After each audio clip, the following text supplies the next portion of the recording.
Murshidabad রওশনবাগ social welfare development সোসাইটির সম্পাদক রফিক হোসেন বাংলাদেশের সংখ্যালঘু নির্যাতনের প্রতিবাদে এবং ভারতবর্ষ নিয়ে নানা রকম উস্কানিমূলক মন্তব্যের বিরোধিতা করে দেশপ্রেম অটুট রেখে বাংলাদেশের 100 জন সদস্যকে বহিষ্কার করলেন।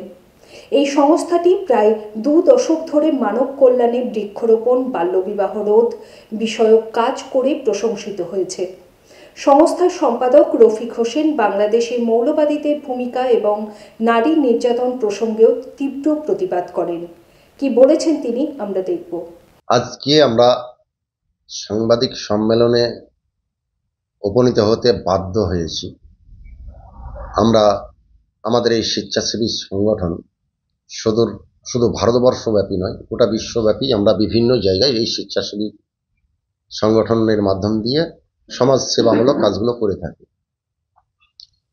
ইতিমধ্যে বাংলাদেশেরও কিছু সদস্য আমাদের এই সংগঠনের সঙ্গে যুক্ত আছে।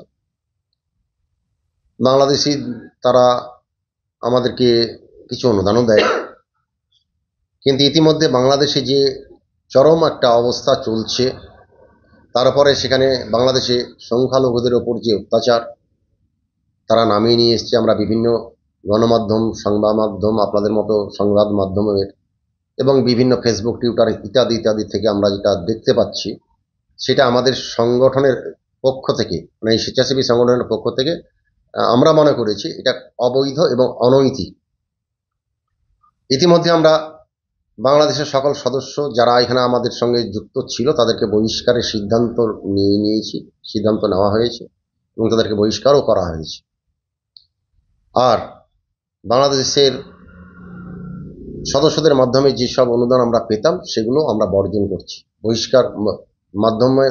বহিষ্কার করার মাধ্যম দিয়ে সেটাও আমরা নিতে অস্বীকার করছি। তা আমরা সেগুলো টোটাল বাংলাদেশের যে চরম পরিস্থিতি সেটা স্বাভাবিক না হওয়া পর্যন্ত আমরা তাদেরকে আর আমাদের এই সংগঠনের ছত্রছায়ায় রাখতে চাই না। এটা এক। দ্বিতীয় হচ্ছে, বাংলাদেশে যে সংখ্যালঘুদের উপর অত্যাচার, মহিলাদের উপর নির্যাতন, সেই নির্যাতনের তীব্র বিরোধিতা আমরা করছি। আগামী দিনে আরও যদি এটা বন্ধ না হয় তাহলে আরও তীব্র বিরোধিতা আমরা করব। এবং অবৈধভাবে বাংলাদেশি যারা আমাদের ভারতবর্ষে বিভিন্ন জায়গায় আছে, আমাদের সদস্যদের কাছে যেটা বার্তা দেওয়া সেটা হচ্ছে, সেই সকল সদস্যরা যতটা পারবে তারা খুঁজে খুঁজে বের করে পুলিশ প্রশাসনের হাতে অবৈধ বাংলাদেশিদের যদি আমরা পাই তাদের হাতে তুলে দেওয়ার ব্যবস্থা করা। সে কাজটাও আমরা আজ থেকেই শুরু করব। এছাড়া আমরা মহিলাদের উপর নির্যাতন কোনো মতেই মেনে নিতে পারছি না। কারণ প্রত্যেকটা দেশ তার আপন আপন দেশাত্মবোধক বিষয় তো থাকবেই। গণতান্ত্রিক দেশ বাংলাদেশ, গণতান্ত্রিক দেশ ভারতবর্ষ, সেখানে যেমন সংখ্যালঘু মানুষদের ওপর যে অত্যাচার, সংখ্যালঘু সম্প্রদায়ের মহিলাদের ওপর যে নিষেধাজ্ঞা জারি, যে মৌলবাদের উত্থান, সেই মৌলবাদের উত্থান যাতে বন্ধ হয় তার জন্য সেই সরকারকেও আমরা এই সংবাদ মাধ্যমের মাধ্যম দিয়েই পতনের দাবি করছি এবং ওই দেশটার শান্তি শৃঙ্খলা যাতে বজায় থাকে তার জন্য আবেদনও করছি। মৌলবাদ যারা তৈরি করে, মৌলবাদ যেখান থেকে উৎপন্ন হয়, সেই মৌলবাদ এমন একটা জায়গায় গিয়ে পৌঁছায়, মৌলবাদ যারা তৈরি করেছে তারা সেই মৌলবাদের হাতেই নিগৃহীত হয়। আজকে যে সরকার বাংলাদেশে অস্থির সরকার আছে, সেই সরকার কিন্তু এই মৌলবাদের মাধ্যম দিয়েই কিন্তু এসেছে। এই সরকার কতক্ষণে স্থায়িত্ব হবে জানি না। গণতান্ত্রিক দেশ বাংলাদেশ, সেই গণতান্ত্রিকতা কোনো কিছুই আমরা বুঝতে পারছি। গণতান্ত্রিক দেশের স্বাধীন সত্তা বলে আদৌ আর কিছু আছে কিনা জানি না।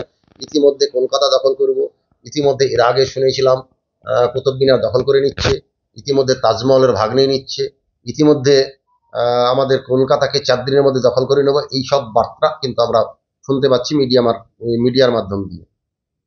তা আমাদের বক্তব্য, একজন ভারতীয় হিসেবে আমার একদম দৃঢ়কণ্ঠে বক্তব্য যে কলকাতা দূরের কথা, নিজেদের অস্তিত্ব নিজের আগে রক্ষা করুন, পরে আমাদের এদিকে নজর রাখবেন। নিজেদের দেশের শান্তিটাকে আগে নিয়ে আসুন। যে মৌলবাদের মাধ্যম দিয়ে আপনারা সরকারের পতন করেছেন, সেই মৌলবাদের হাত ধরেই আপনাদের পতন হয়ে যাবে, এটা অবশ্যম্ভাবী। আমরা চাইব অতি তাড়াতাড়ি সেই দেশে গণতান্ত্রিক প্রক্রিয়ায় নির্বাচনের মাধ্যম দিয়ে সরকারটা গঠন হোক এবং প্রত্যেকটা সম্প্রদায়ের মানুষ স্বাধীনভাবে চলাফেরা করুক, প্রত্যেকটা সম্প্রদায়ের মানুষ সেখানে সঠিকভাবে তাদের কাজকর্মের সঙ্গে যুক্ত থাকুক। এই শুভকামনা জানানোর জন্যই আমাদের আজকের এই প্রোগ্রাম। 2004 সাল থেকে আমরা এই সংস্থায় কাজ চালিয়ে যাচ্ছি। আপনাদের সংস্থার নাম?